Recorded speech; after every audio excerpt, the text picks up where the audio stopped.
بإذنه وسراجا منيرا فقد بلغ الرسالة وأدى الأمانة ونصح الأمة وكشف الغمة فترك أمته على المحجة البيضاء ليلها كنهارها لا يزيغ عنها إلا هالك اللهم صل وسلم وبارك عليه وعلى آله وأصحابه وأزواجه وذرياته وأهل بيته أجمعين أما بعد فأعوذ بالله السميع العليم من الشيطان الرجيم بسم الله الرحمن الرحيم لن تنالوا البر حتى تنفقوا مما تحبون وما تنفقوا من شيء فإن الله به عليم صدق الله العظيم وقال النبي صلى الله عليه وسلم لا يؤمن أحدكم حتى أكون أحب إليه من والده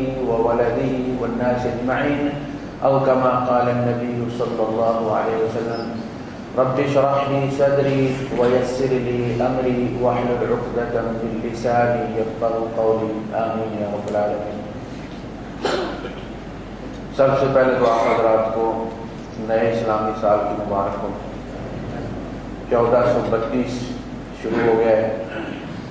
اللہ پاک اسے ہمارے لیے اور ساری امت کے لیے برکت والا بنائے اور ہمیں اپنے سابقہ جو اوقات گزر چکے ہیں اس کی تلافی کی بھی توفیق عطا فرمائے کہ ہم ان معاملات کو درست کر لیں. ہمارے سماجی تعلقات کی بنیادیں یہ ہمارا موضوع ہے اور اس موضوع کا یہ تیسرا خطبہ ہے اور آج ہم انشاءاللہ اس کو مکمل کریں گے. ہمارا عربی خطبہ بھی آج اسی موضوع پہ ہے اور اس میں یہ ایک اضافہ ہے کہ ان تعلقات کے اثرات کیا ہیں. اصل میں ہم دنیا میں اثرات ہی چھوڑنے آئے اور اثرات ہی لے کر جاتے. نہ ہم دولت لے کر آئے تھے نہ دولت لے کر جاتے ہیں, خالی جاتے ہیں. اور جو چیز بھی ہمیں ملتی ہے یہاں پہ جسے ہم اپنی پہچان کہتے ہیں وہ ہماری پہچان نہیں, ہمارا امتحان ہے. ہم نے ان چیزوں کو اپنی پہچان اور اپنا تعارف بنا لیے. پھر یہ چیزیں ہمیں اثرات چھوڑنے کے لیے دی گئی کہ ہم کیا کر کے جاتے ہیں چیزوں کے ساتھ. اگر مال دیا ہے تو مال سے ہم کیا اثرات چھوڑتے ہیں مرنے کے بعد, کوئی پیچھے ہمارے لیے دعا بھی کرتا ہے یا نہیں کرتا, یا ہم اس پیسے کو اس طرح استعمال کیا ہے کہ دنیا نے شکر کیا کہ ہم اس میں سے نکل گئے ہیں اور زمین نے بھی سکھ کا سانس لیا ہے کہ یہ میرے اوپر سے اتر گیا ہے. اولاد دی ہے تو ہم معاشرے کو کیا چھوڑ کر جاتے ہیں. چور ڈاکو پیچھے چھوڑ کے جاتے ہیں, لٹیرے چھوڑ کے جاتے ہیں, یا ان لوگوں کو چھوڑ کر جاتے ہیں پیچھے, اپنی ایکسٹینشن چھوڑ کر جاتے ہیں جو اللہ اور رسول سے بھی محبت کرتے ہیں اور پھر ان کی محبت میں ایسے رنگ جاتے ہیں کہ ہر طرف وہ محبت بانٹتے ہیں. یہ جتنے بھی چور ڈاکو ہیں یہ کسی یونیورسٹی سے نہیں بنے. آپ کو جیب پتروں کی کوئی اکیڈمی یا کوئی یونیورسٹی نہیں ملے گی. کرپشن کی کوئی کالج نہ آکسفورڈ میں ہے نہ واشنگٹن میں ہے, یہ گھروں میں بنتے ہیں. ہمارے گھر ہی وہ یونیورسٹیاں جہاں سے چور ڈاکو کرپٹ نکلتے ہیں.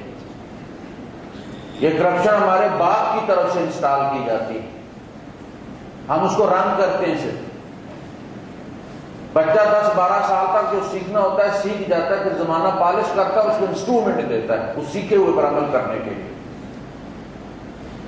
تو یہ اثرات جو ہم چھوڑنے آتے ہیں, جو کسی نے کہا کہ we are just like waves, جو ایک دوسرے سے ٹکراتی ہیں اور آگے نکل جاتی ہیں. Nothing to stay, just memories we left. پیچھے ہم یادیں چھوڑ جاتے ہیں, باقی کچھ نہیں بچے. آہستہ آہستہ سب ختم ہو جاتے ہیں. تو اس تعلق کی, یہ جو تعلق ہے اس کی بنیاد کیا ہے؟ اگر یہ تعلق سچا ہے, محبت پر مبنی, تو پھر اس کو ختم نہیں ہونا چاہیے. ہمارے ایک دانشور ہیں، وہ کہتے ہیں کبھی میں کہ نہیں جاندی پھلاں چوں پھل سکدے سکدے سک جاندے، کبھی پیار نہیں مٹدا دلاں چوں ساہ مکدے مکدے مک جاندے. رشتیاں دی کوئی قدر نہ جانے، یہ چھٹتے چھٹتے چھٹ جاندے. یہ وہ ہمارا کردار ہے. یعنی جس طرح پھول کے اندر خوشبو رکھی گئی ہے، وہ عارضی نہیں، اسپرے نہیں ہوئی. ہم تو اسپرے کرتے ہیں اور 2 دن بعد ختم ہو جاتا ہے. وہ خوشبو ان بلٹ ہے اس کے اندر، اس کی جسم کا حصہ ہے پھول کا. پھول سوکھ بھی جاتا ہے تو خوشبو دیتی.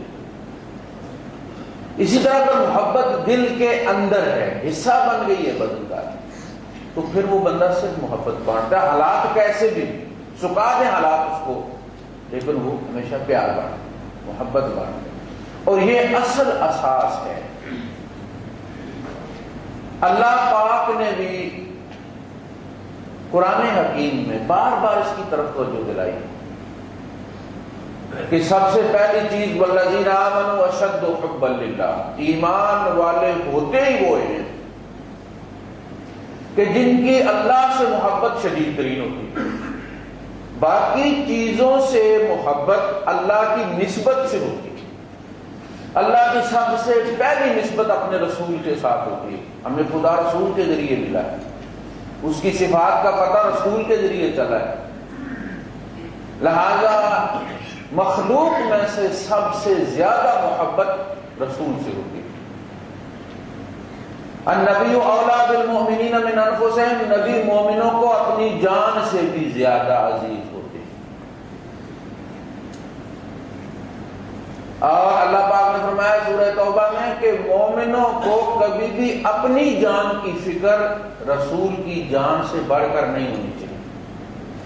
اگر وقت آ جائے تو اپنے بدن کو، اپنی جان کو لے کر نبی کے سامنے کھڑے ہو جاؤ. ہماری جان چلی جائے، نبی پہ کوئی کسی قسم کا کوئی زد نہ ہے. یہ اس نسبت سے ہے.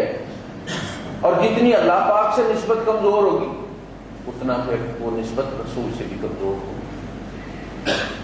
اللہ کے رسول صلی اللہ علیہ وسلم ارشاد فرماتے ہیں کہ تم میں سے کوئی شخص مومن ہو نہیں سکتا. متفق علیہ حدیث. لا یؤمن احدکم، تم میں کوئی شخص حقیقی مومن نہیں ہو سکتا وہ مومن جس کو اللہ پاک مومن تسلیم کرے، نادرا والے نہیں، جب تک میں اسے محبوب نہ ہو جاؤں اپنے باپ سے، اپنی اولاد سے اور تمام مخلوق سے. اور اس کی نشانی یہ ہے، ہر چیز کی نشانی ہوتی ہے، اس کی نشانی یہ ہے کہ اللہ کا دشمن اسے اپنا دشمن لگے اور اللہ کا محبوب اسے اپنا محبوب لگے. فرمایا لا تجد قوما یؤمنون باللہ والیوم الآخر یوادون من حاد اللہ ورسولہ ولو كانوا آباءهم او ابناءهم او اخوانهم او ازواجهم او عشیرتهم. تم دنیا میں کوئی ایسا علاقہ نہیں پاؤ گے جس میں مومنوں کی کوئی ایسی قسم رہتی ہو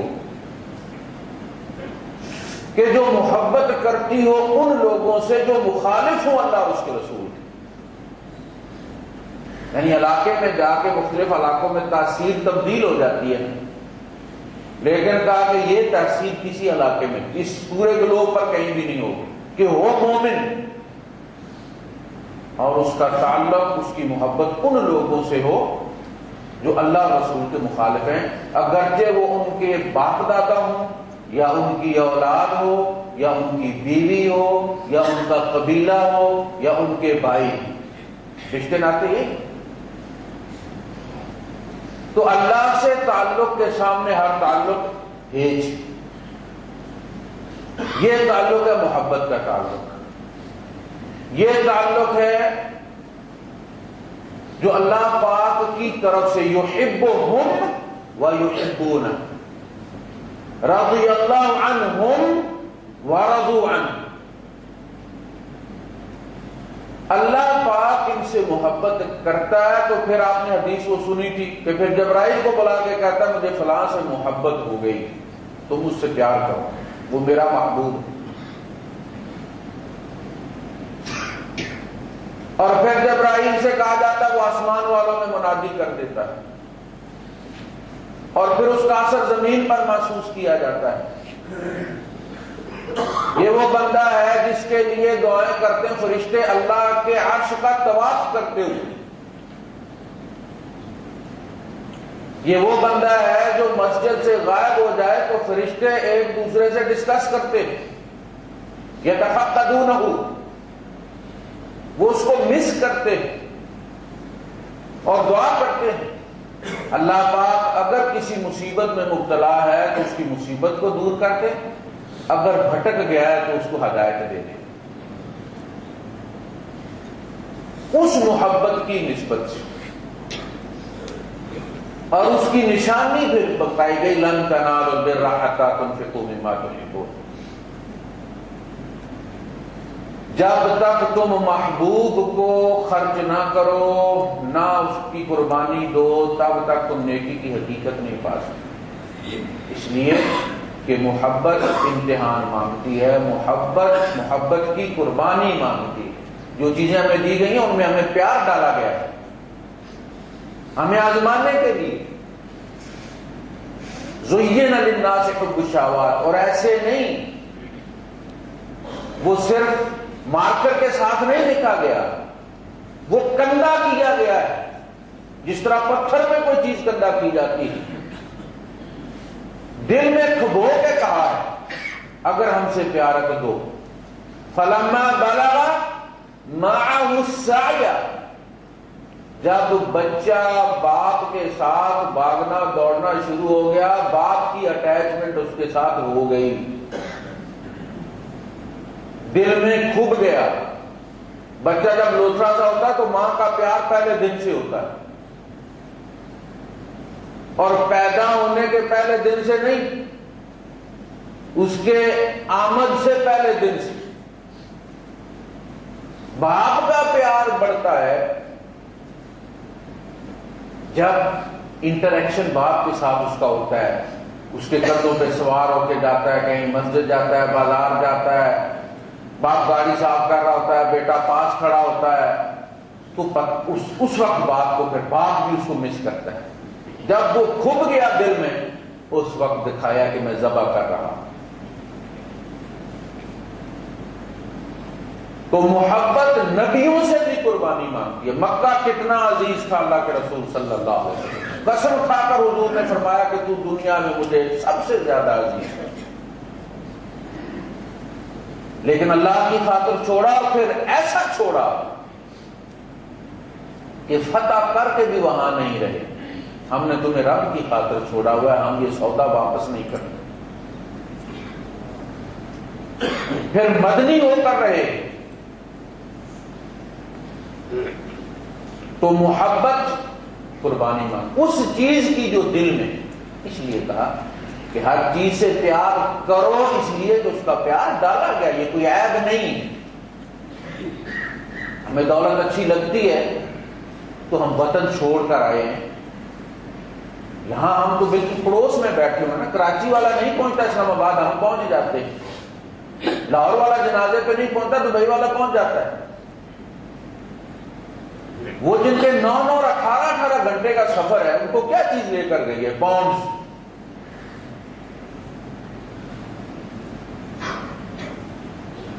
تو محبت کرو، اس سے نظام دنیا کا چلے گا. وہ محبت جو صرف نظام چلائے، لیکن وہ محبت جو جدا ہونے پر پچھتاوا پیدا کر دے اور بندہ مس کرے، وہ صرف اللہ سے کرو. اس لیے کہ وہ ہستی ہے جو کبھی جدا ہوگی نہیں، لہذا تمہیں کبھی بھی فقدان کا احساس نہیں ہوگا، تمہیں کبھی غم نہیں ہوگا، اس لیے کہ تمہارا تعلق اس ہستی کے ساتھ ہے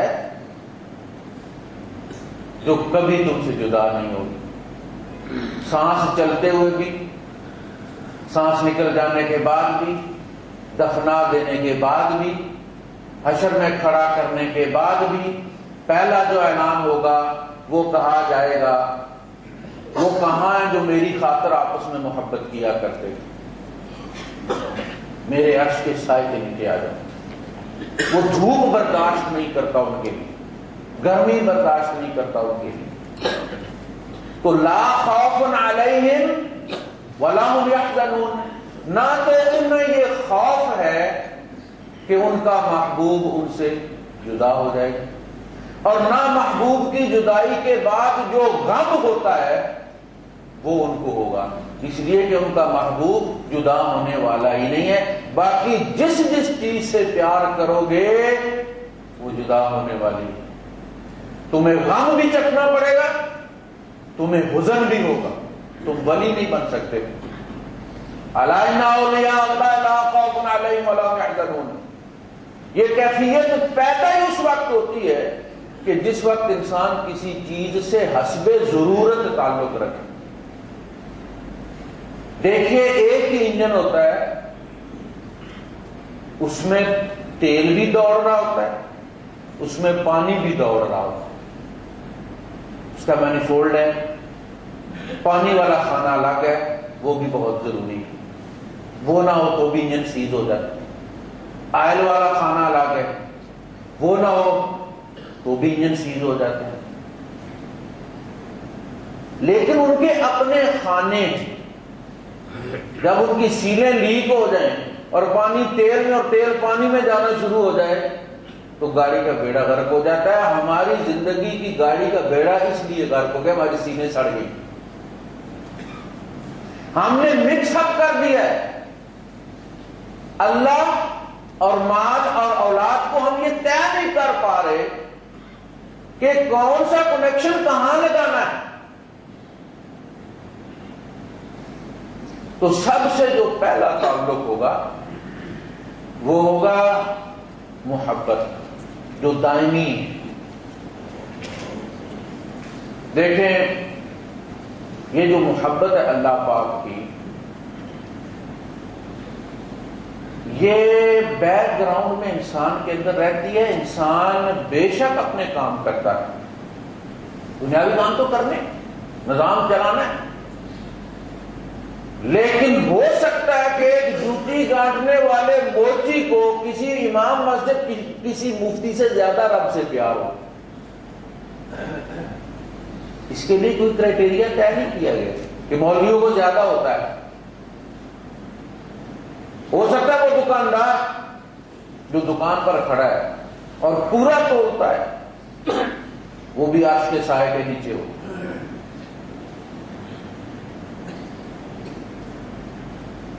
تو یہ محبت انسان کے اندر چلتی رہتی اسٹیم کی طرح، اور اسی محبت کی نسبت سے انسان آگے پیچھے اپنے تعلق رکھتا ہے۔ محبت کا تعلق ہوتا ہے اس کا، اسے پتہ یہ 4 دن کی بات ہے، اس کے بعد پھر یا میری دعا رہ جائے گی یا گالی رہ جائے گی، میں نہیں کرے گا۔ ہم کسی کو گالی دیتے ہیں وہ محفوظ ہو جاتی ہے اس کی میموری، وہ بار بار اس کو رن کر کے چلاتا رہتا ہے، جیسے ہمارے ایکٹر مار گئے ان کی فلمیں وہ دکھاتے رہتے ہیں، جب ان کی برسی ہوتی ہے 2-4 کلپ دکھائی دیتے ہیں۔ تو اسی طرح جب کوئی بندہ کسی کے ساتھ کوئی زیادتی کر کے مر جاتا ہے تو اپنے اثرات چھوڑ جاتا ہے، کسی کے ساتھ کوئی بھلا کر کے چھوڑ جاتا ہے تو اپنی یادیں چھوڑ جاتا ہے۔ وہ بندہ جب بھی یاد کرتا ہے پہلے کہتا ہے اللہ معاف کرے، اللہ مغفرت فرمائے اس کی، اللہ جنت بخشے اس کو، اس نے یہ کیا ہے۔ یہ دعائیں یہ کرنسی ہیں آخرت، اور یہ بڑی قیمتی۔ اب اس تعلق کی نسبت سے جو ہمارا سلسلہ میں ایک تقابل کا سلسلہ شروع کیا تھا کہ محبت اور طاقت یا پیار کے ذریعے کسی کو اپنے ساتھ جوڑتے یا طاقت کے ذریعے آپ کسی پر غلبہ حاصل کرنے کی کوشش کرتے، ڈومینیٹ کرتے ہیں کسی کو، میری بات اس لیے مانو کہ میں تمہارا باپ ہوں، وہ جائز بات بھی ہو تو ہمیں یہ چاہیے کہ ہم وہ چیز بچے کے اندر اس طرح اسٹیبلش کر دیں کہ جب ہم مر بھی جائیں تو بھی وہ کام اس لیے نہ کرے کہ اسے پکا ہو کہ یہ ناجائز ہے، اس لیے نہیں کہ بار روک رہا۔ ہم عام طور پہ ایسا کرتے ہیں کہ ہم نیکی بھی جبر سے کرواتے ہیں، جس دن یہ جبر ہٹتا ہے اس دن مولوی صاحب کا اپنا بچہ جو ہے وہ زیادہ بگڑ جاتا ہے، اس لیے کہ اس کے اندر یہ چیز اسٹیبلش کی نہیں، بیٹا یہ اللہ پاک کو پسند نہیں، بیٹا یہ ٹھیک نہیں۔ میں بحیثیت باپ نہیں کہہ رہا کہ تم یہ اس لیے مت کرو کہ تم میرے بیٹے ہو، میرا حکم مانو، یہ اللہ رسول کا حکم ہے۔ جو لوگ زبردستی برقع نافذ کر دیتے ہیں، جینڈر بائسڈ، میری چیز کو کوئی نہ دیکھے، اکثر ایسا ہوتا ہے کہ وہ جب نہیں ہوتے تو ان کی بیوی پھر پردہ کوئی نہیں کرتی، وہ اسی وقت نقاب آگے کرتی ہے جب شوہر دیکھ رہا ہو۔ ایسے واقعات کتنے کوٹ کیے کہ شوہر نے مڑ کے پیچھے دیکھا تو آگے کرتے، جو شوہر نے آگے دیکھا تو اٹھا دی، یا پیچھے سے پورا بازار بغیر برقعے کے گھوم کے آ گئی اور برقع جو ہے وہ پچھی میں رکھا ہوا، اور جب اپنا گھر آیا اپنا محلہ تو سائڈ پہ ہو کے برقع پہن لیا کہ آگے شوہر کی دکان ہے اس کے سامنے سے گزرنا ہے۔ یہ وہ طاقت کا تعلق ہے جو دیر پا نہیں ہوتا۔ آپ وہ چیز اللہ اور رسول کی طرف سے جب اس کے اندر انسٹال کریں گے تو پھر اللہ تو غائب نہیں نہ ہوتا، وہ تو ہر جگہ موجود ہوتا ہے، ہم نہیں ہوں گے تب بھی وہ ہوگا، تو ہماری اولاد کی نیکی جو ہے وہ طویل بھی ہوگی اور دیرپا بھی ہوگی اور مستحکم بھی ہوگی۔ تو طاقت اور محبت کا تعلق، ان میں ہم کیوں سا، اس لیے اس کے سمپٹمز بیان کیے جاتے ہیں، اس کی نشانیاں بیان کی جاتی ہیں کہ ہم اپنا جائزہ لیں کہ ہمارا کسی کے ساتھ تعلق کس نوعیت کا ہے، اور اگر اس میں کوئی فرق ہے تو ہم اپنے آپ کو اپنی الائنمنٹ کر لیں۔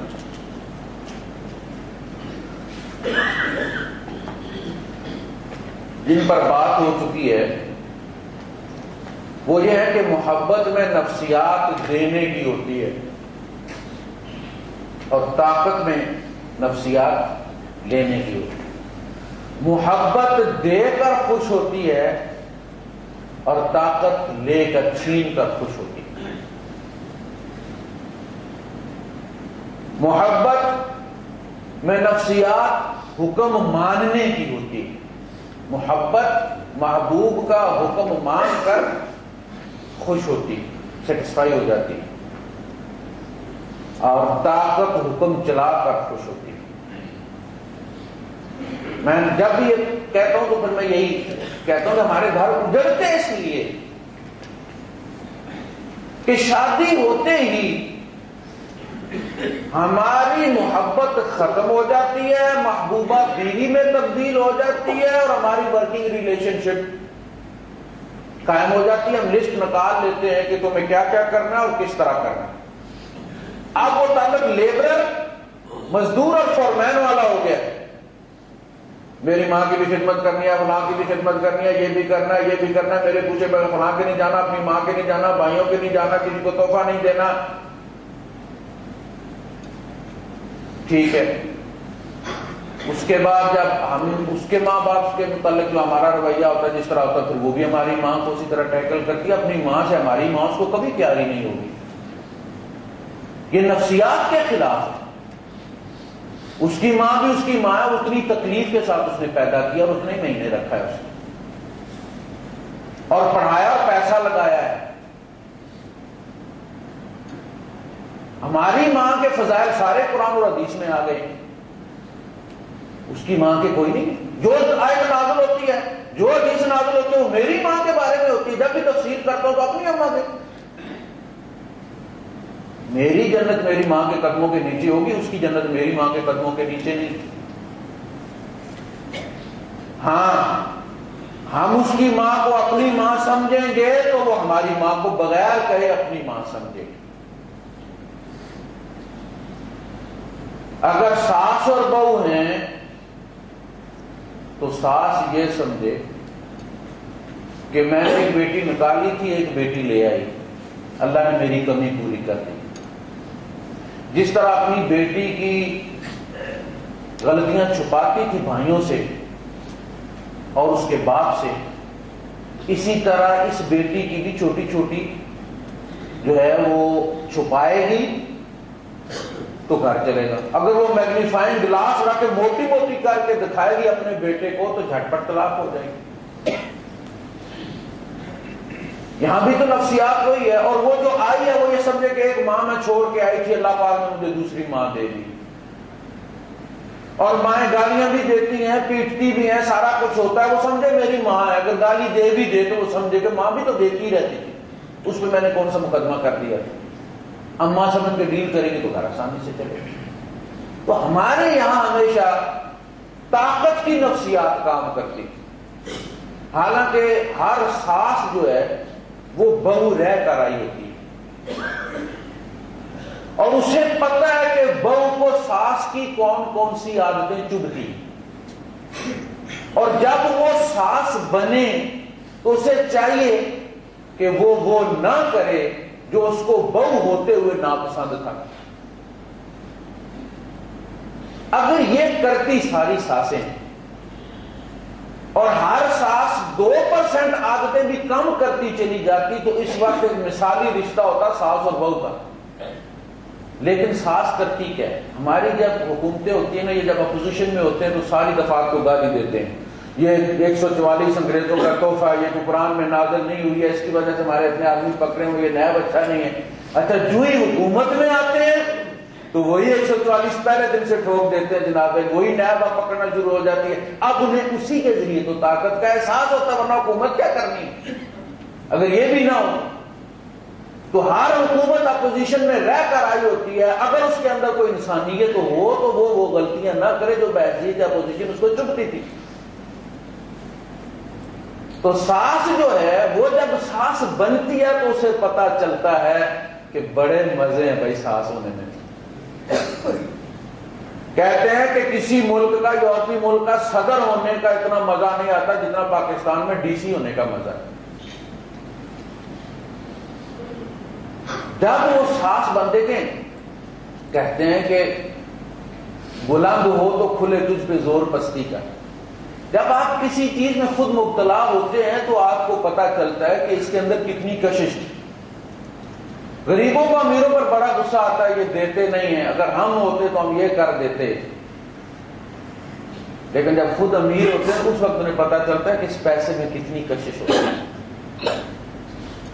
اچھا وہی بہو جب ساس بنتی ہے تو کہتی ہے اب ان اختیارات سے جو ہم نے، پھر وہ گنواتی ہے ہماری ساس ایسے کیا کرتی تھی، ہماری ساس 4 بجے جگا دیا کرتی تھی، ہماری ساس ہمیں روٹی گرم نہیں کھانے دیتی تھی، دوسرے وقت کھلایا کرتی تھی، لہذا میں نے بھی وہی کرنا۔ یعنی ساس ہونے کا فائدہ کسی نے کسی کو ٹوکا کے دیکھیں، آپ جب بہو ہوتی تھی اور آپ کی ساس یہی آپ کے ساتھ کرتی تھی تو وہ چیزیں تو آپ ہمیشہ گلے کرتی تھی کہ میرے ساتھ ظلم ہو رہا ہے، پھر آپ وہی چیزیں، اب وہی باتیں جو آپ کے ساتھ ساس کرتی تھی اور آپ کو کڑوی لگتی تھی آپ اپنی بہو کے ساتھ کیوں کر رہی ہیں؟ وہ کیا کہتی ہے؟ کہتے ہیں میری کیا بات ہے، میرے تو مقدر ہی ایسے ہیں، جب میں بہو تھی تو اچھی ساس نہیں ملی، اور جب ساس بنی تو اچھی بہو نہیں ملی۔ تو اس میں جو نفسیات ہے محبت میں، وہ حکم مان کر خوش ہوتی ہے، محبوب کے لب ہلتے ہیں بندہ جان دے دیتا ہے۔ صحابہ نے کیا اسی طرح ہوا، من ذا الذی یقرض اللہ قرضا حسنا، کون ہے جو اللہ کو قرض حسنا دے؟ اور صحابہ دوڑ پڑے، اے اللہ کے رسول سنا اللہ پاک قرض مانگ رہے ہیں، کیا بات ہے، ہماری خوش قسمتی۔ فرمایا ہاں اللہ پاک تم سے تمہارے لیے ہی مانگ رہے ہیں، تم سے تمہارے لیے مانگ رہے ہیں، اللہ پاک ہر حاجت سے بلند و برتر ہے۔ اور وہ کہتے ہیں کہ اللہ کے رسول آپ ہاتھ آگے بڑھائیے، فلاں باغ میں نے اللہ کی دعوت، وہ باغ جس میں اللہ کے رسول صلی اللہ علیہ وسلم دوپہر کو جا کے آرام کیا کرتے تھے، جس میں کنواں تھا، جس طرف مسجد نبی کی محراب ہے اس طرف وہ باغ، اور وہ دیکھیں کھجوروں سے بھرا ہوا 500 کھجور کا باغ. اور اللہ کے رسول صلی اللہ علیہ وسلم فرماتے ہیں کم من عتق الرداء ودافیا لابی دحداح. ابی دحداح رضی اللہ تعالیٰ نے یہ باغ دیا تھا جس میں ایک گھر بھی بنا ہوا تھا، وہ رہتے تھے. اور اللہ کے رسول صلی اللہ علیہ وسلم نے ایسے نظر دوڑائی آسمان کی طرف اور فرمایا کم من عتق الرداء، کتنے ہی پھلوں سے بھرے ہوئے کھجوروں کے بعد، ودار فیاح، اور کھلے کھلے گھر اللہ نے بنا دیے ابھی رکھتا. اور یہ گئے جا کے آواز دی ہے باہر سے ام دحداح کو کہ سامان لے کر جو بھی ذاتی ہے وہ باہر آ جاؤ. کہا آپ اندر آنے کا، میں نے یہ اللہ کو دے دیا ہے. تو ام دحداح دیکھیں، اس نے کہا کہ ابھی دحداح اللہ کی قسم تو ہمیشہ فائدے کا سودا کرتے. ہماری بیویاں تو 200 روپیہ دیتے ہیں، پورا مہینہ گھر میں پانی پت کی جنگ ہوتی رہتی ہے. عورت اگر ہاتھ رکھ دے مرد کی پشت پہ ایک تھاپڑ لگائے تو بندہ باپ سے ٹکرا جاتا ہے. اس کی تھاپڑ میں بڑی طاقت ہوتی ہے. لہذا جو عورت شوہر کی دین میں مدد کرے، اس کی حوصلہ افزائی کرے، وہ اس کے اجر میں برابر کی شریک ہوتی ہے. جتنا اللہ پاک اس کو دینے پہ دیتا ہے، اللہ پاک اتنا اس کو مشورے پہ دیتا ہے. اللہ کے رسول صلی اللہ علیہ وسلم فرمایا کرتے تھے کہ میں ہر آنے والے کو خالی نہیں لوٹاتا. صحابہ سے کہتے تھے تم سفارش کر دیا کرو تاکہ تمہیں بھی اتنا اجر مل جائے.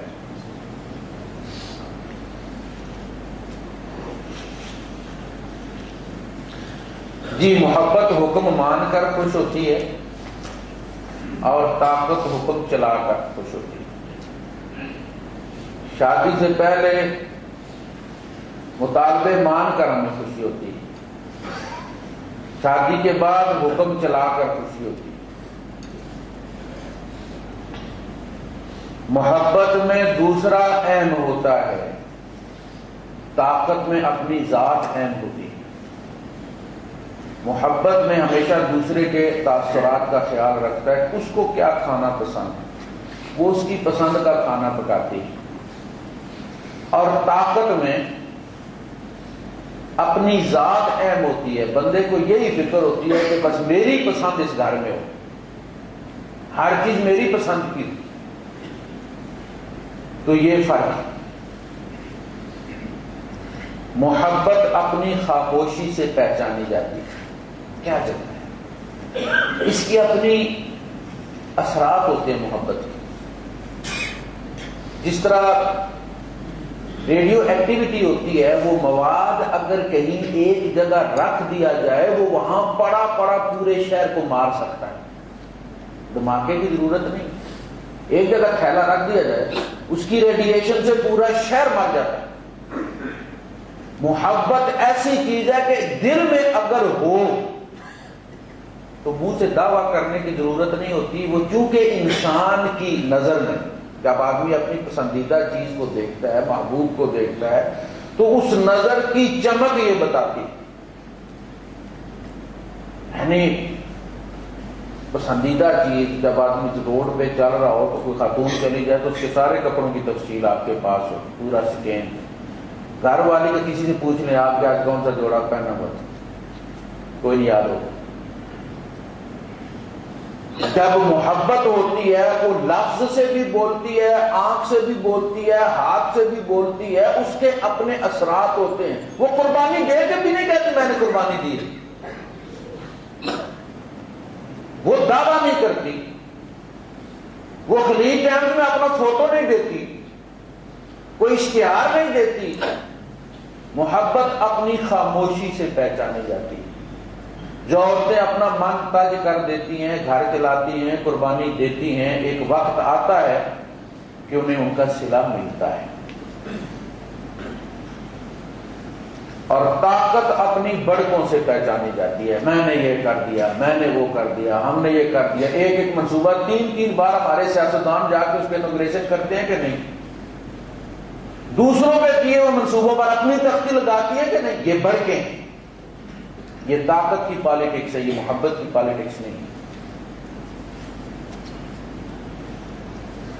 محبت جب بولتی ہے تو مکالمے کو تخلیق کرتی ہے۔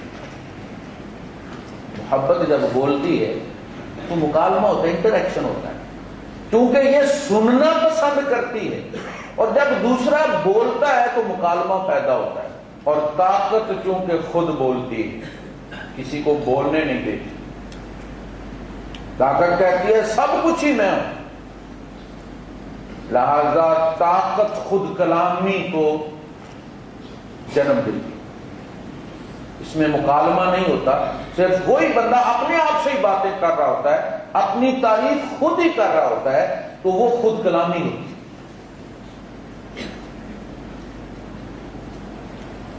محبت انا سے بلند ہو کر ہی محبت کہلاتی ہے۔ محبت نام ہی اصل میں اپنی انا کو تج کر دینا، اپنے آپ کو مٹا دینے کا نام، مرنے سے پہلے مر جانے کا نام۔ محبت ہمیشہ یہ سوچتی ہے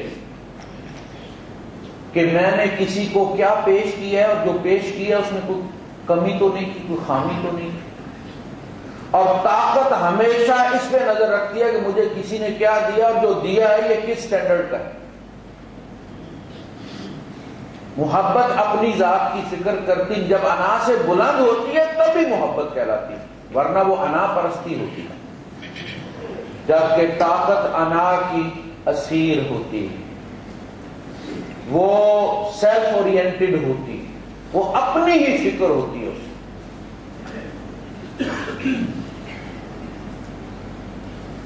محبت کلام، لباس، طعام، سب میں سادگی پسند ہوتی ہے۔ محبت سیدھی سیدھی بات کرتی ہے، اس میں لفاظی نہیں ہوتی، لیکن اس کی بات میں زور بڑا ہے، وہ سادگی پسند ہوتی ہے۔ اور طاقت دھوم دھڑکے اور دکھاوے کی عادی ہوتی ہے۔ یہ جو ہمارے یہاں آپ دیکھ رہے ہیں جو کلچر ہے، وہ دھوم دھڑکے اور دکھاوے کا کلچر ہے۔ غربت آج بھی میں یہ کہتا ہوں کہ غربت ہمارے زمانے میں جو آج سے 32 30 40 سال پہلے تھی وہ اب نہیں ہے۔ آج کے غریب آدمی کے گھر میں بھی 17 انچ کا 14 انچ کا رنگین ٹی وی موجود ہے، کیبل لگی ہوئی، ٹارچ اس کے پاس ہے، موبائل اس کے پاس ہے، گتے وہ گدا گاڑی پر بیٹھا ہوا۔ آج دھوم دھڑکے کی عادت زیادہ ہو گئی، دکھاوے کی عادت زیادہ ہو گئی، اس کی وجہ سے شور زیادہ ہے۔ ہمارے زمانے میں دیہات کے اندر جب مونگ پھلی مالک اٹھا لیتے تھے تو باقی 6 مہینے زمینوں میں جا کے رنبے کے ساتھ نکال کے مونگ پھلی نکالا کرتے تھے، اور ہم لوگ بیچا کرتے تھے، ٹھیک ٹھاک پیسے ملتے تھے۔ جب گندم اٹھا لی جاتی تھی تو لوگ سٹے چنتے تھے، جلانے کے لیے بچڑ چنتے تھے، زمینیں بھی صاف ہو جاتی تھی اور گیس کی بھی کوئی ضرورت نہیں ہوتی تھی۔ لوگوں نے جانور پالے ہوئے تھے، اس سے اپلے کھاتے تھے، وہ ان کو کھاد بھی مل جاتی تھی، اور وہ کھاد اصلی ہوتی تھی، کیمیات والی نہیں ہوتی تھی۔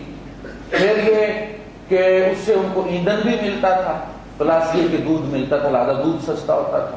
لوگ فصل بیجتے تھے، اس میں دالیں بھی بیج دیتے تھے، دالیں گھر کی ہوتی تھیں۔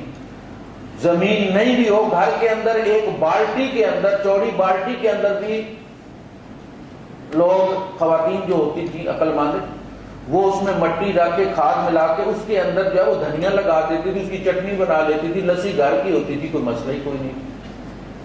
یہ ماچس ہم نے بعد میں دیکھی ہے، 70s کے اندر 60s کے اندر کشمیر کی بات کرتا ہوں کہ لوگ آگ نہیں بجھنے دیتے تھے اور ماچسیں کوئی نہیں ہوتی تھی۔ وہ ایک کام ختم کر لیتے تھے جب چولہے کا، تو جو راکھ ہوتی تھی اس کے اندر وہ باقی بچتی ہوئی لکڑی دفن کر دیتے تھے یا اپلا دفن کر دیتے تھے، اور اگلی آگ جلانے کے لیے اسی کو نکال کے توڑ کے اس کے اوپر رکھ کے گھر منگوایا کرتے تھے بیٹے کو ڈیڑھی، وہ جو چیڑ کے اندر سے نکلتی ہے لکڑی گندے بروزے والی جو ہے، وہ بالکل پیٹرول ٹائپ چیز ہوتی تھی، وہ دوسرے گھر سے وہ ڈیڑھی جلا کے لے کے آتا تھا۔ پہلی دفعہ کوئی رٹا کے اندر جب ماچس آئی ہے تو وہ صاحب جو ہے وہ ماچس کی تینیاں گن کے رکھا کرتے تھے اور بیوی سے حساب لیتے تھے کہ اتنی تینیاں خرچ ہو گئی ہیں۔ بھائی صاحب غربت ہم نے دیکھی ہے، یہ صرف بیمار ہیں یہ لوگ جو خودکشیاں کر رہے ہیں نا، یہ ذہنی مریض ہیں۔ میڈیا ہمارا ان کے لیے ہمدردی پیدا کرتا ہے، غربت نے مار دیا، غربت نے مار دیا، غربت مارتی تو ہم لوگ یہاں نہ بیٹھے ہوتے ہیں۔ ہمارے باپ دادا نے بڑی غربت دیکھی ہے، ہمارے نبی سے زیادہ کسی کے گھر غربت نہیں ہے، صرف ایک ہی کمبل تھا اور وہ کھردرا کمبل تھا جس کو چٹائی کہتے ہیں، سوتے تھے تو نشان پڑ جاتے تھے۔ اور جب اللہ کے رسول صلی اللہ علیہ وسلم کا وصال ہوا ہے تو آپ کے گھر میں تیل کوئی نہیں تھا دیا جلانے کے لیے، اور جووں کے عوض گروی رکھی ہوئی تھی۔ غربت کیا دیکھی ہے لوگوں نے، یہ سارے ذہنی مریض ہیں، ملاوٹ والا دودھ پی پی کے۔ اب دیکھیں ہر بندے نے ٹریکٹر رکھ لیا، تھریشر رکھ لیا، جانور لوگوں نے بیچ دیے تو ٹریکٹر دودھ تو نہیں نہ دیتا، دودھ مہنگا ہو۔ مرغیاں ہم چونکہ گھروں میں چپس ہو گئی ہیں، مرغی ہم نہیں رکھتے بیٹ کرے گی، چپس والے گھر میں مرغی تو نہیں اچھی لگتی، لہذا انڈے کون دے گا؟ انڈے بکریاں تو نہیں نہ دیتی، مرغی نہیں رکھو گے تو انڈے۔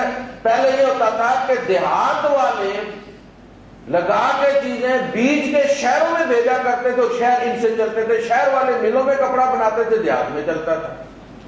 اب سارے دیہاتی بھی لائنیں لگا کے کھڑے ہو گئے ہیں کہ ہم نے بھی دکان سے ہی کھانا ہو۔ بھائی صاحب دکان سے کہاں سے آئے گا، کوئی بارش تو نہیں نہ ہوتی کسی چیز کی۔ تو پہلے لوگ ہر گھر خود کفیل تھا۔ بھائی صاحب مرغی بیمار ہوتی تھی تو وہ خاتون محلے میں دو چار لوگوں کے پاس جن کو وہ امیر سمجھتی تھی میسج بھیجتی تھی کہ اگر گوشت لینا ہو تو مرغی ذبح کر لو، بیمار مرغی، وہ مرغی ذبح کر کے 3-4 گھروں میں وہ پکتی تھی۔ غربت کہتے ہیں نام جس کو، یہ غربت شربت کوئی نہیں ہے، یہ ذہنی مریض ہیں۔ اگر میڈیا والے کرنا چاہتے ہیں تو اس چیز کو اجاگر کریں کہ یہ نفسیاتی بیماریوں کی وجہ سے لوگ کر رہے ہیں، غربت کا اس میں کوئی تعلق نہیں، تاکہ دوسرے غریب بھی خودکشی کا نہ سوچیں۔ ہر بندہ یہ سوچتا ہے کہ بس میں مر جاؤں گا تو اس کے بعد جیو پہ آنا شروع ہو جاؤں گا، صاحب کی فوٹو آئے گی، 3 لاکھ تو کم از کم وزیر اعلیٰ دے دے گا، وفاقی حکومت بھی 2-4 لاکھ دے دے گی، چلو گھر والوں کا کام بن جائے گا۔ یہ بھی ایک نفسیات ہے۔ تو یہ جو ہمارا کلچر ہے یہ دھوم دھڑکے کا کلچر ہے، اس سے جان چھوٹ جائے، ہماری سادگی آ جائے تو پھر وہی دور آ جائے گا۔ محبت میں افراد نصف دائروں کی شکل میں ہوتے ہیں اور دوسرے دائرے سے مل کے اپنی تکمیل کرتے ہیں۔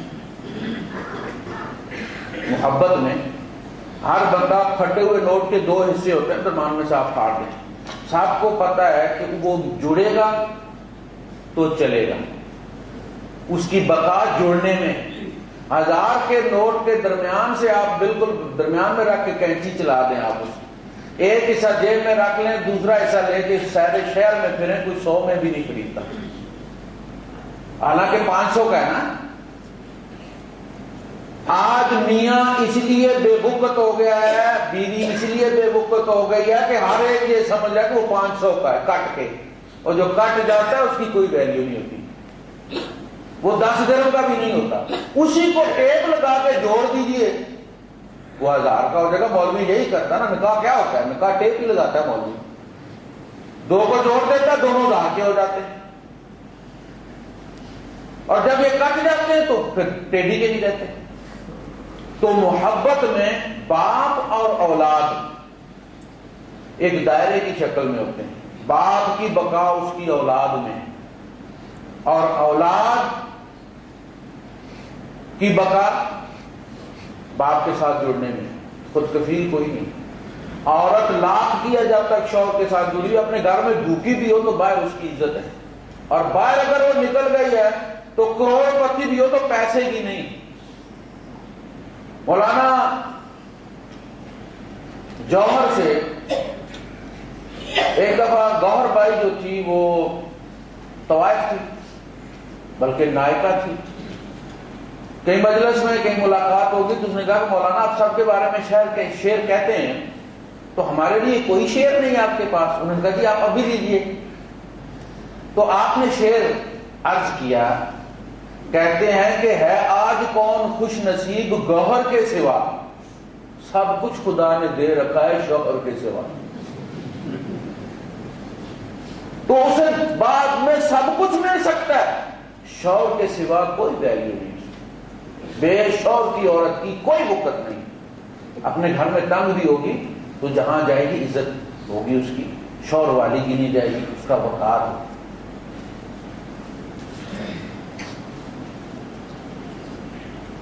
طاقت جو ہوتی ہے، محبت نصف دائروں کی شکل میں ہوتی ہے، اپنی تکمیل دوسرے کے ساتھ مل کے کرتی ہے، لہذا احسان نہیں جتلاتی۔ نوٹ کے دو حصے میں پتہ ہے کہ یہ میرے ساتھ ملے گا تو میں 1000 بنوں گا، اور وہ کہتا ہے یہ میرے ساتھ ملے گا تو میری ویلیو بنے گی۔ ایک حصہ دوسرے کو یہ نہیں کہتا میں نہ ہوتا نا تو پھر یہ ہوتا، تو کہتا میں بھی نہ ہوتا تو پھر یہ ہوتا۔ محبت میں کوئی کسی پر احسان نہیں جتلاتا، نہ شوہر کا احسان ہے اس پر، نہ اس کا احسان ہے اس پر۔ دونوں مل کے ایک گھر بنا، ان کی ویلیو بنی، اور اگر وہ کوشش کریں گے توڑ کے ویلیو بنانے کی تو ٹکے کے نہیں رہیں گے۔ جبکہ طاقت یہ کہتی ہے کہ وہ اپنی ذات میں مکمل ہے، اسے کسی کی ضرورت نہیں۔ جس دن ہم یہ سوچ ہمارے اندر پیدا ہونا شروع ہوتی ہے کہ میں اتنا بڑا افسر ہوں، میرے لیے رشتوں کی کیا کمی ہے، فلاں ہے ڈھینگ ہے، وہ اندر شروع ہو جاتا نا شیطان مارنا بندے کے چابی، تو پھر گھر اجڑنا شروع ہو جاتے ہیں۔ اور بندہ جب ایک دو بیویاں چھوڑ دیتا ہے تو پھر اس کے بعد اس کا اعتبار کوئی نہیں رہتا۔ پھر غریب بھی بچی دیتے ہوئے ڈرتا ہے کہ ضروری ہے 3-4 پیدا کرنے کے بعد پھر یہ پورا جڑ ہم پالیں گے۔ یعنی اس میں یہ اعلان کہ میں مکمل ہوں، مجھے تیری ضرورت نہیں، بالکل غلط۔ نبیوں نے بھی اپنی تکمیل کے لیے شادی کی اور احسان نہیں جتلایا، اور گھر چلا کے دکھایا، محبت کر کے دکھائی، گھر کی ضرورتیں پوری کر کے دکھائیں، عورت کے غصے کو برداشت کر کے دکھایا۔ یعنی نبی کی بیویوں کو یہ ممانعت نہیں تھی، مومنوں کو یہ ممانعت تھی کہ وہ نبی کے سامنے آواز بلند نہ کریں، لیکن جو نبی کی بیویاں تھیں ان کو یہ حق دیا گیا تھا کہ وہ اپنے شوہر کے ساتھ تکرار کر سکتی، بحیثیت شوہر ناراض بھی ہو سکتی، امتی نبی سے ناراض ہو جائے، کوئی شکوہ پیدا ہو جائے نبی کے بارے میں، اس کا ایمان اسی لمحے سلب ہو جاتا ہے۔ بیوی شوہر کے بارے میں ناراض ہو جائے اسے حق حاصل ہے، وہ بیوی، وہ بحیثیت امتی ناراض نہیں ہوئی، بحیثیت بیوی ہوئی۔ یعنی آپ اندازہ کریں کہ وہ تمام رائٹس جو ہماری بیوی کو حاصل ہے وہ نبی کی بیوی کو حاصل ہے۔ وہاں یہ نہیں کہا کہ یہ اللہ کے نبی اگر تو ناراض ہو گئی تیرا ایمان گیا۔ اللہ کے رسول صلی اللہ علیہ وسلم فرماتے ہیں عائشہ جب تم مجھ سے ناراض ہوتی ہے پتہ لگ جاتا ہے کہ سرکار کا موڈ آف ہے۔ کہ اللہ کے رسول آپ کو کیسے پتہ چلتا ہے؟ فرمایا جب تو مجھ سے راضی ہوتی ہے اور کوئی قسم کھاتی ہے تو کہتی ہے فلا و رب محمد، رب محمد کی قسم ایسا نہیں ہے، رب محمد کی قسم ایسا ہے۔ اور جب تم مجھے ناراض ہوتی ہے تو تو کہتی ہے فلا و رب ابراہیم، ابراہیم کے رب کی قسم ایسا نہیں، مجھے پتہ چل جاتا ہے کہ موڈ آف ہے۔ کیا بات ہے، یہ انداز ہے۔ تو انہیں بھی یہ حق حاصل ہے، وہ بھی انسان ہے، اسے بھی غصہ آتا ہے، وہ بھی ڈپریشن کی مریض ہے۔ اگر میں اپنا غصہ اس پہ اتارتا ہوں تو اسے بھی تو حق حاصل ہے کہ وہ اپنا غصہ میرے اوپر اتارے۔ وہ پڑوس والے کا گریبان پکڑ کے تو غصہ نکالے، باہر نکل کے لفٹ میں جو ہوگا اس کو نہ پکڑ کے گھسیٹے گی کہ مجھ پر ڈپریشن کا دورہ پڑا ہوا، اور وہ چونکہ معزز شوہر ہے اس لیے میں آپ کو گھسیٹ رہی ہوں۔ یہ تو گھر میں ہوگا نا، گھر میں ہوگا۔ تکمیل اسی میں ہے کہ کوئی بھی انسان کو، یہ جو زیادہ شادیاں ہوتی ہیں یہ اصل میں ہماری تلاش ہوتی ہے کہ کوئی مکمل عورت مل جائے، اور انسان کوئی بھی مکمل نہیں، ایک قسم کی نہیں ہوگی تو دوسری قسم کی غلطی ہوگی۔ لیکن اس میں خامی ضرور ہوگی، اور اگر اس کی خامیاں برداشت کرنی ہے تو پھر پہلی والی کی کرنا۔ بعد میں جو اسی تنخواہ پہ کام کرنا ہے، رنگ رنگ کے بچے پیدا کر دے، کوئی ایک شہر میں رو رہا ہے، کوئی دوسرے شہر میں رو رہا ہے، کوئی تیسری عدالت میں گیا، کتنے مقدمے کو بھگتو گے؟ ایک نے کراچی کیا ہوا ہوگا، دوسرے نے گجرانوالہ کیا ہوگا، تیسرے نے پشاور کیا ہوا ہوگا، تم کتنی عدالتوں میں جاؤ گے؟ تم وزیر داخلہ تو تم ہو نہیں کہ تمہیں اسپیشل جہاز دیا جائے گا کہ جاؤ قریب بھگت کے آؤ۔ تو اگر انسان تھوڑے سے محبت اور پیار کو استعمال کرے تو گھر اچھے طریقے سے چل سکتے ہیں، پڑوس اچھے طریقے سے چل سکتے ہیں، محلے اچھے طریقے سے چل سکتے ہیں۔ یہ محبت کا طریقہ کار ہے تو وہ صرف بانٹتی۔ میں نے عرض کیا تھا کہ آپ دیکھیں جو صوفیاء جن کو کہتے ہیں، انہوں نے ہمیشہ دینے کی سیاست، کسی سے دلانے کی۔ وہ یہ سمجھتے تھے کہ ہمیں پیدا ہی کنتم خیر امت اخرجت للناس، دیکھو تمہیں دوسروں کے لیے پیدا کیا گیا، تمہارے لیے، تمہارے اپنے آپ کے لیے میں نے ادھر تیاری کی ہوئی ہے۔ بچے کو کہتے ہیں سالن ماں دے کے کہتی ہے پتر میرا جا جا کے خالہ کے گھر دے کے، وہ کوٹیاں گنڈا کہتا امی میں نے بھی کھانے کو، پتر تیرے لیے ادھر رکھی، یہ خالہ کو دے گیا، تم یہاں دنیا میں خالہ کو دینے آئے ہو، تیرے لیے ادھر رکھی ہوئی۔ مالا عین رأت، جو کسی آنکھ نے نہیں دیکھا، ولا اذن سمعت، نہ کسی کان نے سنا ہے، ولا خطر علی قلب بشر، اور نہ کسی انسان کے دل پر ان نعمتوں کا گزر ہوا ہے جو تمہارے لیے رکھی ہوئی ہیں۔ تو مجھے بڑا عزیز ہے نا، تیرے لیے میرے پاس ہے، دنیا میں تمہیں دوسروں کے لیے بھیجا ہے، بانٹ کے آؤ اور محبت بانٹو۔ وہ محبت جو اللہ پاک نے تمہیں دی ہے، جیسے میں نے کہا تھا کہ پاور ہاؤس سے آتی ہے، پھر سب اسٹیشن میں، پھر وہ ٹرانسفارمر میں، پھر وہ گھروں میں بٹتی ہے۔ اگر وہ محبت خالص ہے تو وہ سب کے لیے ہو، لیکن نا محبت فرق نہیں کرتی۔ شاعر کہتا ہے بڑی عجیب بات ہے، بات بھی کچھ عجیب ہے، جس نے دیا ہے درد دل وہی میرا طبیب ہے، دیر و حرم میں امتیاز شیوائے اہل دل نہیں، یہ بھی در حبیب ہے وہ بھی در حبیب، وہاں بھی جو بیٹھے ہوئے ہیں وہ اس کی تلاش میں بیٹھے ہوئے ہیں، لہذا جنگ میں تم کسی عبادت گاہ پر حملہ نہیں کرو۔ کیا اعزاز، بھٹک کے بتوں کے سامنے بیٹھے ہیں، لیکن کہا بیٹھے تو میری تلاش میں نا، انہیں خدا کی تلاش ہے، غلط جگہ پہنچ گئے ہیں، کبھی لوٹ آئے تو پوچھنا، انہیں دیکھنا ذرا غور سے، جنہیں راستے میں ہوئی خبر کہ یہ راستہ کوئی اور ہے، گئے تو میری تلاش میں نا، لہذا کسی بھی عبادت گاہ سے تعرض مت کرو، جو عبادت گاہ کسی بھی عبادت گاہ میں گھس گیا ہے اس کو چھوڑ دو، وہ میری تلاش میں ہے، ہو سکتا ہے اس کا ہاتھ پکڑ لوں۔ 60 سال ہندو رہنے والے مسلمان ہو گئے کہ نہیں ہو گئے، بڑے کٹر شدت پسند شیو سینا کے ارکان، RSS کے ارکان، آخر مسلمان ہو گئے، تلاش جاری تھی نا، منزل پہ پہنچ گئے۔ ایسا ہوتا ہے بعض دفعہ بندہ غلط ٹرمینل پہ پہنچ جاتا ہے، یہ بھی در حبیب ہے وہ بھی در حبیب، وہاں بھی اس کی تلاش میں لوگ اکٹھے ہیں، لہذا ان کو پروٹوکول دیا جائے گا، کسی عبادت گاہ پر حملہ نہیں کیا جائے گا، وہ کسی بھی مذہب کی۔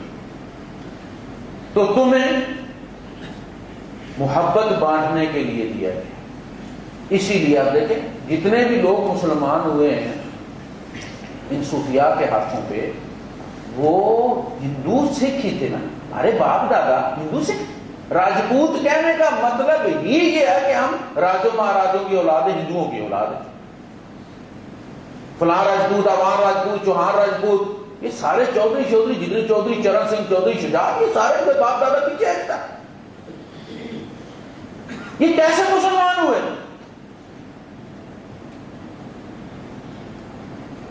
قرآن اتنے عام کوئی نہیں تھے کہ گھر گھر میں قرآن تھا، ترجمے بھی کوئی نہیں تھے، سارے ترجمے اولیاء اللہ کے بعد ہوئے. پہلا جو ترجمہ کیا شاہ ولی اللہ دہلوی نے کیا اور فارسی میں کیا اور کفر کا فتویٰ لگایا. اللہ کے کلام کا ترجمہ.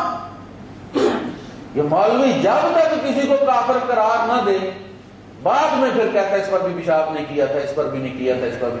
اب حلال ہو گیا, اب اسپیکر حلال ہو گیا, پہلے یہ بھی حرام تھا. اب مذہبی سی ڈیز حلال ہو گئی. اب جب یاروں نے ادھر 4 زبانوں میں چینل چلایا ہوا ہے قادیانیوں نے,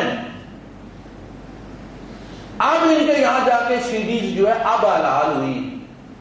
کہتے ہیں عقل مند جو ہوتا ہے وہ اور بیوقوف دونوں کام ایک ہی کرتے ہیں, مگر عقل مند فوراً کر لیتا اور بیوقوف بیڑا غرق کرنے کے بعد کرتا ہے.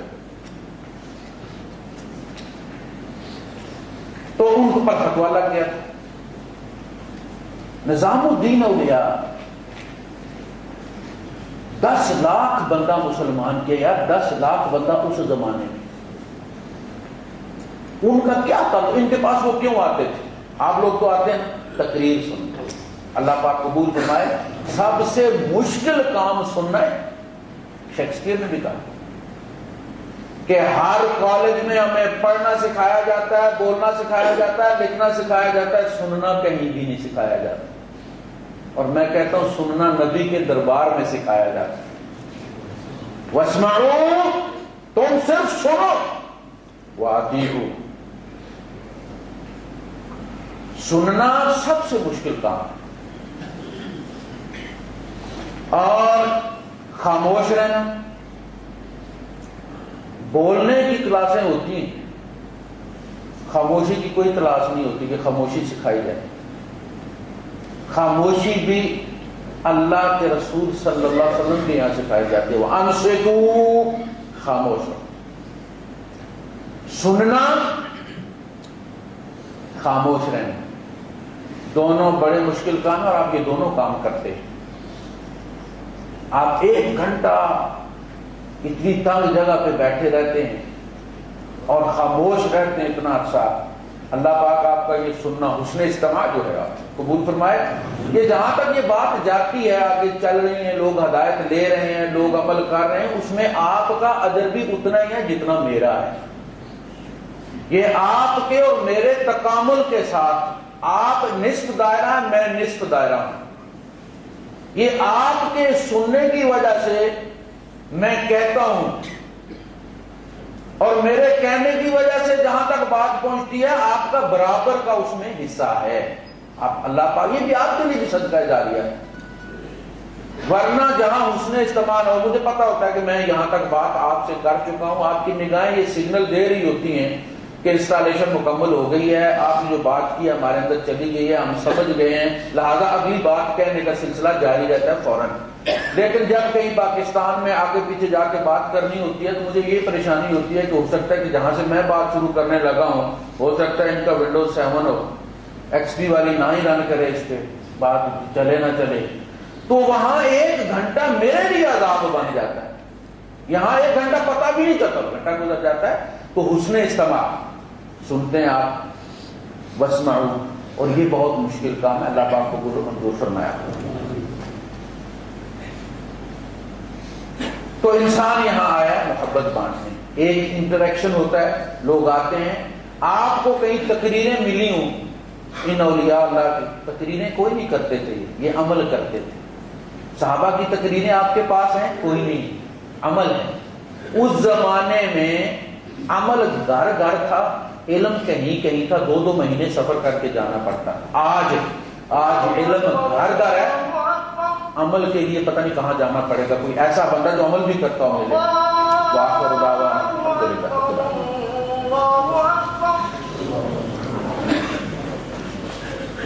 اشہد ان لا الہ الا اللہ, اشہد ان لا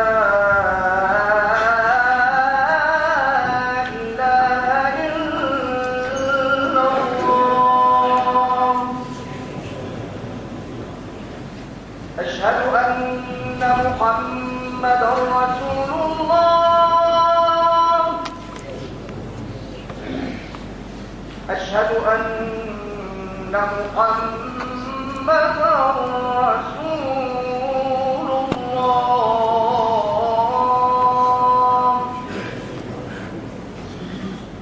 حي على الصلاة